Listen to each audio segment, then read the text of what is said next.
2023년 5월은 가정의 달이고요. 첫 주 어린이 주일입니다.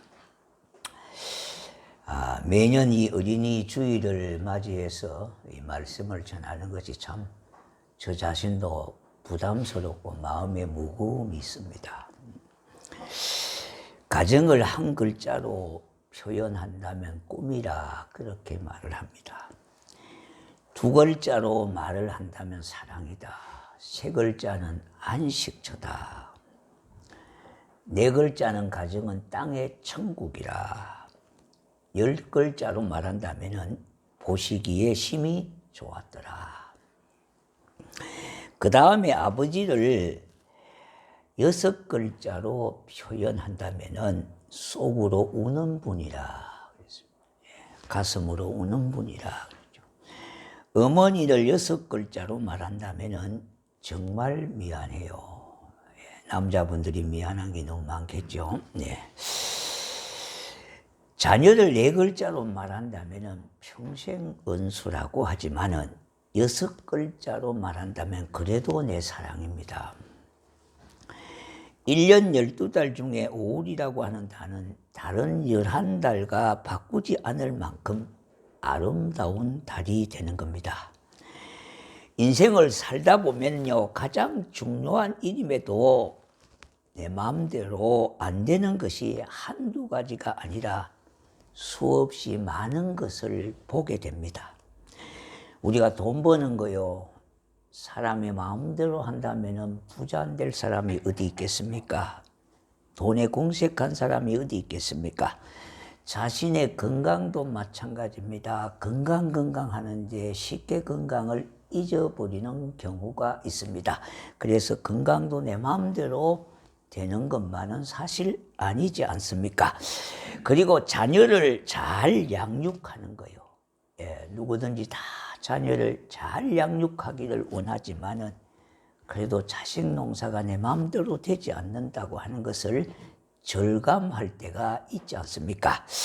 성공하는 거, 행복하는 거 누구든지 다 원하는 바지만은 그렇게 되지 않는다는 것을 우리가 절감하게 되어집니다. 자, 그 중에 정말 자녀 교육은 힘들고 어려운 일입니다. 이것은 지금이나 예전이나 마찬가지라는 겁니다. 우리가 착각하는 것 중에 하나는요, 내 자식만큼은 천재라고 생각하는 거예요. 그리고 제일 잘났다고 그렇게 여긴다는 겁니다. 그러나 부모의 나이가 40대 후반이나 50대 초가 되면은 늦은 감이 있지만은 그 착각에서 이제 벗어날 때가 되어졌고요. 이제 기대감을 내려놓는 때가 바로 40대 후반, 50대 초반입니다. 자식에 대한 그 많은 기대감을 그제서야 내려놓게 된다는 겁니다. 자, 그런데 성경을 보니까요, 특이한 것을 발견하게 되어지는데 그것은 하나님께서 귀하게 쓰임을 받은 사람들 중에 자녀 교육에 실패한 이들이 많다는 겁니다. 자, 엘리 제사장이라든지 사무엘이라든지 구약의 다윗도 솔로몬도 마찬가지입니다.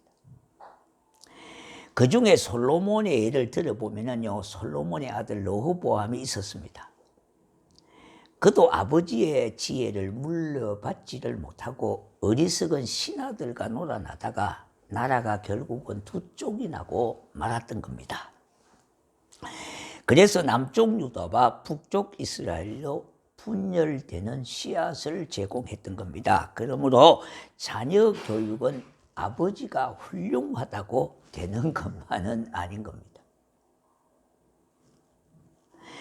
강조하고 말씀을 드리면요, 자녀 교육만은 더군다나 하나님의 은혜라고 말할 수밖에 없는 겁니다. 저 우리나라도 보면요, 참 유명한 목사님의 아들이 제일 기독교를 박해하는 마귀의 앞잡이 노릇하는 자식이 있어요. 그런데 그분에게 기자가 물으니까 참 자기도 하나님의 은혜로 한쪽에서는 교회를 크게 세우고 했지만은 자식은 기독교를 제일 반대하고 목사님들의 흠을 잡아가지고 그거 가지고 벌어먹고 사는 자식이 있단 말이에요. 그러니까 우리가 정말로 이 자식 농사만큼은 하나님의 은혜라고 말할 수밖에 없지 않겠습니까? 교회는 훌륭하고 신앙으로 믿으면 훌륭한 아버지를 뒀지만은 그 자식만큼은 그렇게 철저하게 뭡니까? 예. 기독교에 반대하는 적대 세력으로 그렇게 자식이 살아가고 있다는 것을 보게 되어집니다. 자, 그러므로 중요한 것은요, 신앙교육은 어릴 적부터 해야 된다는 겁니다. 어떤 때는 태중에서부터 교육해야 한다고 그렇게 주장합니다. 어떻게 보면은 태교적 성경, 태교는 성경적이라고 그렇게 말할 수 있습니다. 그래서 성경적 태교 학문이 생겼습니다. 예. 예수님을 믿는 것도 어린언이 되어서 우리 주님을 영접하는 것보다 어릴 때에 주님을 영접하는 경우가 엄청나게 차이가 나지 않습니까? 일반 교육도 조기 교육에 대해서 많이 강조하고 있죠. 물론 장단점이 있겠지만은 그러나 대세는 조기 교육에 효과가 있다는 것을 입증하고 있습니다. 조기 교육뿐만 아니라 일반 교육뿐만 아니라 신앙생활에도 어릴 때부터 믿는 것이 효과적이고요. 어른이 돼서 나이가 들어서 믿는 것과는 차이가 엄청나게 난다고 하는 것을 우리가 보게 되어지는 겁니다. 자, 어린아이들은 어른과 비교하면 아직도 백지와 같습니다. 물론 흠이 없다는 것이 아니고 어른과 비교한다면 그렇다는 겁니다. 그러므로 어려서부터 예수님을 만나 말씀을 배워 가슴에 새긴다면 신앙은 잘 박힌 못처럼 되어지는 거예요. 어른이 돼가지고 신앙이 왔다 갔다 하는 사람들이 얼마나 많아요. 교회마다 돌아다니며 쇼핑하는 그런 사람들도 있거든요. 예. 정말로 하나님의 말씀이 그의 심령 속에 잘 걸린 못자국이 되어지고 옷걸이가 되어진다면은 그렇게 뭡니까? 요동치지를 않습니다. 흔들림이 없어요. 왜? 신앙은 뿌리를 내려야 거기에 잎이 나고 줄기가 나고 꽃이 피고 열매를 맺게 되어지는 거예요. 그의 인생관이나 가치관이 주님에게로 어릴 때부터 집중되기 때문에 그런 겁니다. 그러기에 바른 길 가고 축복된 길을 가게 될 수가 있다는 확률이 너무너무 많다는 겁니다. 흔히 쓰는 말이요, 3살 버릇 8까지 간다는 말처럼 어린 시절에 예수님을 만난 사람은 비록 세상으로 나갈지라도 다시 주님께로 돌아오게 될 확률이 너무너무 많다는 거예요. 그러기에요, 하나님이 우리에게 맡겨서 양육하게 한 이 자녀들이 어떤 자들이어야 함을 먼저 우리는 아는 것이 중요하지 않겠습니까? 하나님이 우리에게 양육하라고 맡긴 자녀들이 어떤 자녀들임을 먼저 아는 것이 중요하다 이 말입니다. 첫째요, 자녀는 하나님이 세우시고 지켜주셔야 해요. 우리 자녀들을 우리가 가르치고 우리가 기른다고 생각하는데 그것은 인본주의 교육입니다. 1절을 보시면은요, 여호와께서 집을 세우지 아니하시면 그랬습니다. 여호와께서 집을 세운다, 성을 지킨다고 하셨는데 그것은 공동체를 말씀합니다. 가정 공동체, 국가 공동체를 말합니다. 그러기에 그 속에 속한 우리 자녀들도 하나님이 세워주셔야 하고 지켜주셔야 할 대상이 되는 겁니다. 물론 어린이뿐만 아니라 어른들도 마찬가지입니다. 그러나 특히 우리 어린 자녀들은요, 부모들이 자녀 양육에 대한 노력도 있어야 하지만은 하나님이 세워주시고 지켜주시 아니하면은 그 노력이 소용이 없다는 겁니다. 왜 그렇습니까? 인간은 한계가 있기 때문입니다. 우리 부모님들이 가진 한계가 얼마나 많습니까? 자, 똑똑한 부모가 자녀를 잘 가르친다고요? 그렇게 봅니까? 아닙니다. 그러면 돈을 많이 가진 사람이 자식을 잘 가르친다고요? 그럴 수도 있지만 그렇지 않을 수가 더 많습니다. 자, 그러면 가난한 분들이 잘 가르친다고요? 그것도 아닙니다. 그러면 뭐냐 이 말입니다. 예. 사람은 노력을 해도 노력한 대로 잘 안 되는 것 중에 하나가 자식 농사라는 겁니다. 그것은 우리에게는 너무나 한계가 극명하기 때문입니다. 하나님이 세워주시고 지켜주지 않으면 우리의 노력도 우리의 수고도 아무것도 아닌 거예요. 이 시편은요, 누가 지었습니까? 솔로몬이 지은 시입니다. 그런데 그가 얼마나 똑똑한 왕입니까? 얼마나 지혜로운 왕입니까? 그런데 자식은 제대로 가르치지를 못했다고 하는 이 안타까운 아쉬움이 있습니다. 그럼 왜 그렇습니까? 신앙은요, 초장부터요, 끝까지 잘 유지하는 것이 이게 강건인데, 이게 힘들다는 겁니다. 예. 솔로몬 자신이요, 처음에는 얼마나 신앙이 참으로 견실하고 좋았습니까? 정말로 하나님을 의지하고 하나님을 바라봤던 신앙이지만은, 그도 신앙의 가정 속에 우상을 섬기고 수많은 여인들을 아내로 맞아들이고 함으로 인하여 혼합된 삶을 살았기 때문에 결국은 하나님을 멀리하고 살았던 장본인이 되어졌다는 겁니다. 그래서 하나님의 크신 은혜를 누리지를 못했습니다. 자기는 아버지에게 그야 아버지 다윗에게 효도한 자식이었지만은 자기 자식은 그렇게 하지 못함을 보게 되어지는 겁니다. 그러므로 저와 여러분들이 자녀들에게 해줄 수 있는 최고의 선물은 가능한 어릴 적부터요, 가능한 정말로 젊을 때부터 예수 믿게 하는 것, 그것밖에 없어요. 어려서 성경을 읽게 하고 배우게 하는 겁니다. 어릴 때부터 성경을 읽고 암송하는 것은요, 평생 잊어버리질 않습니다. 그런데 나이가 들어서 암송하면 돌아서면 또 잊어먹고요. 한 절 암송하면 반절 잊어먹고요. 반절 잊어버리면 첫 절만 알고 전혀 모르는 이런 때가 이제 되어지는 겁니다. 이게 나이 많아서 그렇게 하면은 암송 자체도 안 됩니다. 그러나 우리 다영이 같은 애들은요, 어릴 때 속속 들어게 아예 지배가 되어지기 때문에 어릴 때 교육이 그렇게 중요하다 이 말입니다. 어려서부터 하나님을 알고 그 말씀을 통하여 인격의 변화가 만들어지기 때문에요. 어릴 때부터 신앙생활을 하는 것은 신앙 인격 자체를 하나님이 바꾸어 놓으신다는 겁니다.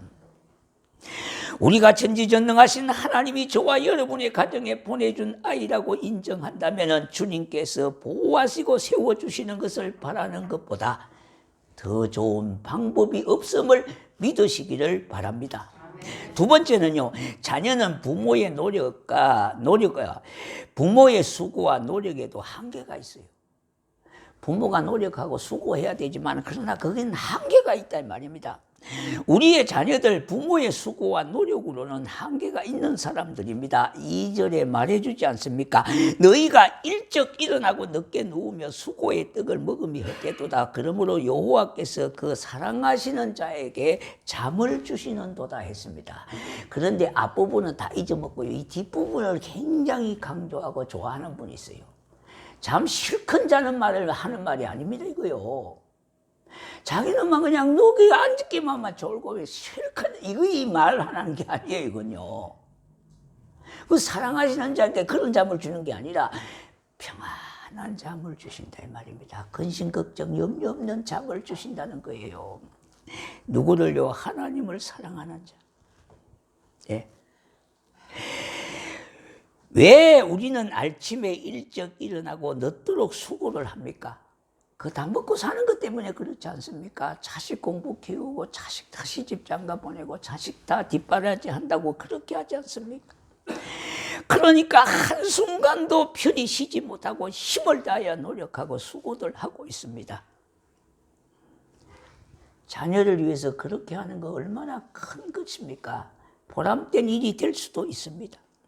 자녀들 학원비요, 비싼 등록금, 기르기 아빠, 결혼이나 사업 자금 등 이렇게 고생하며 자녀들을 이해하지만은 그렇게 한다고 효도하는 것도 아니지 않습니까?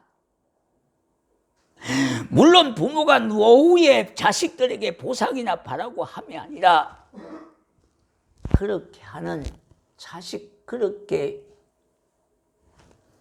보탬, 그렇게 사랑과 보살핌을 받은 자식들의 도리여야 되지 않겠습니까? 그야말로 부모의 도리도 한계도 있고요. 그렇게 하면은요, 자식된 도리로 그렇게 효도를 해야 되겠습니다만은, 그러나 자식들은 그만큼 인정하거나 그렇게 기대하지 않는다는 겁니다. 왜 그렇습니까?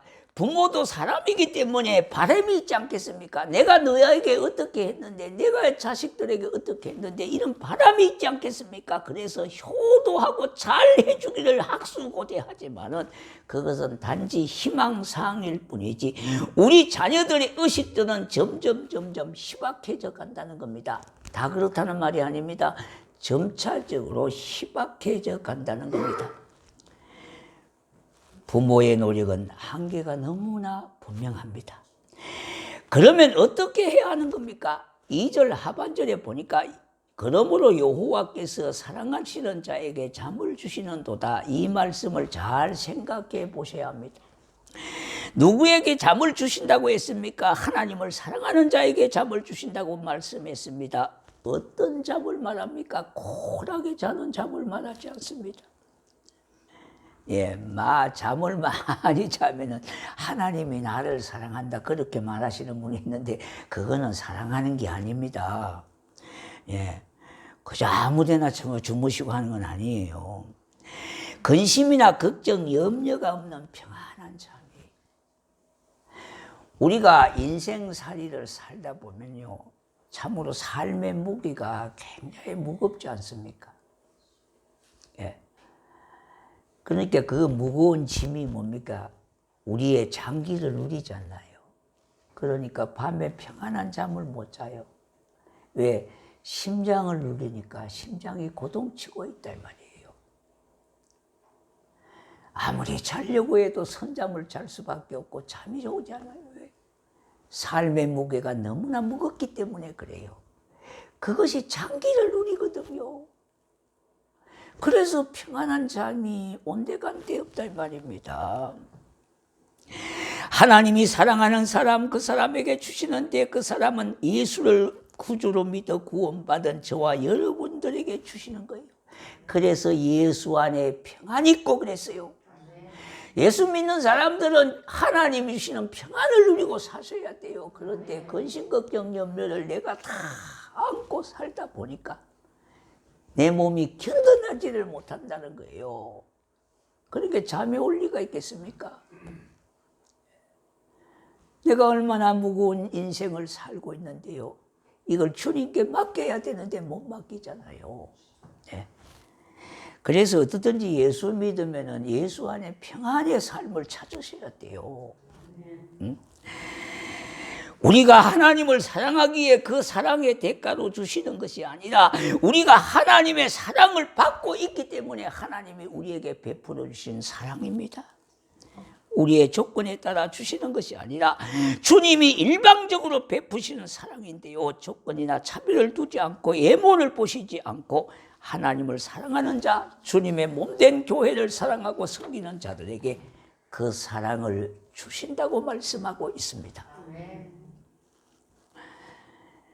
그러니까 이 사랑을 받는 기회를 놓치지 마셔야 돼요. 자, 세 번째는 자녀는 하나님이 주신 기업과 상급을 받을 자입니다. 여러분 자녀들을 볼 때에 하나님이 주시는 기업과 상급을 받을 자라고 그렇게 여러분이 바라보셔야 돼요. 3절 보십시다. 보라, 자식들은 여호와의 주신 기업이요 태의 열매는 그의 상급이로다. 여기서 기업이라고 하는 말은 토지나 가옥처럼 상속권을 물려줄 수 있는 것을 뜻합니다. 그런데 자녀를 기업이라고 말한 것은 하나님 예수님으로부터 상속을 물려받았다는 뜻이 담겨 있어요. 예. 자, 그러면 언젠가는 어떻게 해요? 돌려줘야 됩니다. 그러니까 자식을 내 것이라고만 자꾸 생각하시면 안 돼요.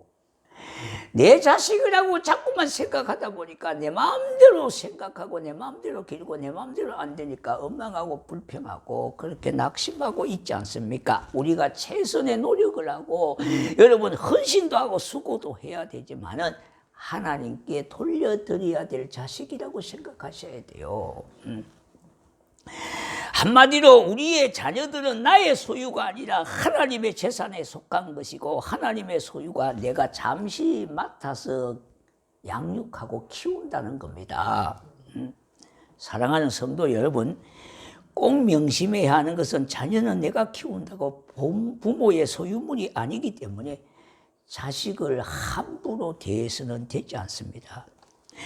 내가 낳아서 키우는 것이라고 그렇게 하지만은 그것도 내가 키우는 것보다도 하나님이 내게 맡겨주셔서 나를 통해 키우게 되어졌다고 하는 사실입니다. 문제가 되는 것은 내 자녀가 나의 하나님의 소유인데 내 마음대로 키우려고 하다 보니까 어려운 일이 생기고 힘든 일이 비일비재하게 생기게 되는 겁니다. 부모가 은하는 대로 키우는 것이 아니라 오직 하나님이 은하시고 기뻐하시는 대로 키우는 겁니다.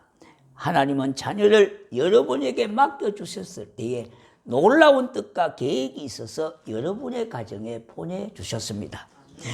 세례 요한이 하나님께로부터 보냄을 받아 세상에 태어났듯이 우리들의 자녀들도 하나님의 뜻이 있고 계획이 있어 이 세상에 목적을 가지고 태어났다는 겁니다. 다 목적 있게 태어났어요.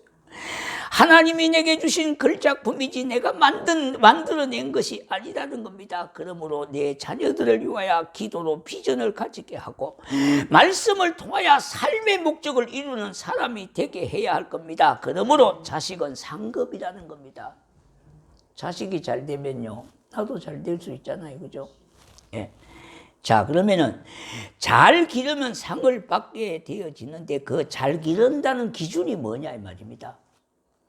그거는 사회적인 출세나 부귀영화가 아니라는 겁니다. 기준은 딱 한 가지입니다. 하나님이 그 자녀를 세상에 보낼 때에 하나님의 뜻과 계획에 맞추어서 길렀느냐가 기준입니다. 그러니 힘들고 어렵다는 겁니다. 그러나 우리 하나님이 지켜주시고 하나님이 세워주시면 능히 하나님이 길러내심을 믿으셔야 돼요.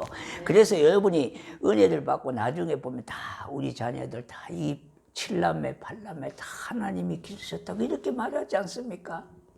예. 예. 하나님이 저와 여러분의 자녀들을 택하시고 하나님이 지명하여 불러내셨습니다. 하나님이 붙들어내시고 하나님이 들어 사용하십니다. 그러면 그 자식은 가문의 복이 되어지고 모든 이의 복의 근원이 되는 겁니다. 이제 말씀을 맺겠습니다. 4절 5절 보십시다. 젊은 자의 자식은 장사의 수중의 핫살 같으니 5절 보니까 이것이 그의 핫살통에 가득한 자 복되도다. 그들의 성문에서 그 은수와 담판할 때에 수치를 당치 아니하리로다 그랬습니다. 자식은 장사의 손에 들린 핫살 같다고 그랬습니다. 이것은 엄청난 건세의 힘을 상징하는 겁니다. 그러므로 자식이 많은 것은 힘이 많고 복이 된다고 성경은 말했는데요. 물론 오늘날 개념하고 좀 그렇지만은 자식이 잘됨으로 인해서 그것으로 큰 힘이 되고 복이 된다 그런 말입니다. 왜 그런 겁니까? 그 자식이 부모의 건의를 세워주기 때문에 그래요.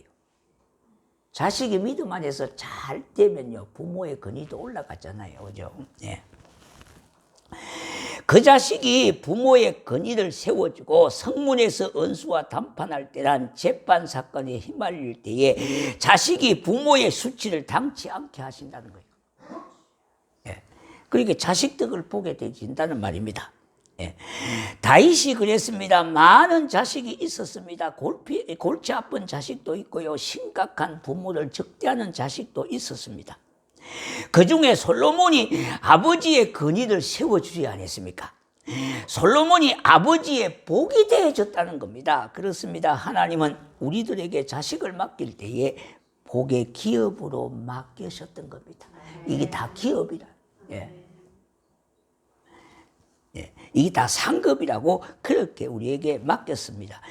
그렇습니다. 하나님은 우리들에게 자식을 맡겼을 때에 그와 같은 뜻으로 맡겼습니다. 그리고 상급으로 자식을 주셨습니다. 은수가 절대 아닙니다. 골치 덩어리가 아니라 이 말입니다. 복의 통로요 상급임을 믿고 우리 모두는 자녀를 더욱 사랑하는 마음으로 축복하셔야 돼요. 여러분 지금이라도 자꾸 자녀를 축복하셔야 돼요. 축복을. 예. 대놓고 축복해도 돼요. 괜찮아요. 자식이 어차피 알아야 되니까요. 예. 그리고 자꾸 기도할 때마다 축복된 그런 마음을 갖고 자꾸 축복을 빌어주고요. 어디든지 어긋난 길로 가지 아니하고 믿음의 주여 온전케 하시는 예수님께도 돌아올 수 있도록 예, 그렇게 하는 것이 내가 부모로서 이 땅에서 살아갈 때의 제일 큰 가업이에요. 예, 부모에게 뭐 돈 많이 물려주는 것도 그 별 필요 없어요. 예. 자기가 노력하지 않는 돈은요 헛돈. 예. 그리고 어떻든지 예수님을 잘 믿을 수 있도록 이 땅에 사는 목숨이 있는 한 그것부터 먼저 하셔야 돼. 그것부터요. 예. 그래서 어떻든지 기도할 때도 그렇게 축복된 기도를 하셔야 되고 언젠가는 돌아올 것이라고 하는 믿음을 갖고 그렇게 기도해야 되지. 너는 아예 지어버렸다 그렇게 생각하시면 안 돼요. 현실적으로 보면 그렇게 눈에 보일 수도 있지만 그러나 하나님이 그 마음을 움직이시고 역사하신다면 얼마든지 가능하다고 하는 사실을 믿으시고요. 그렇게 하시라 이 말입니다. 우리 모두는 자녀를 더욱 사랑하고 축복하는 마음으로 자녀 양육할 수 있는 이와 같은 사람이 되시기를, 이와 같은 성도가 되시기를, 이와 같은 부모가 되시기를 주의 이름으로 축원합니다. 네, 우리 찬양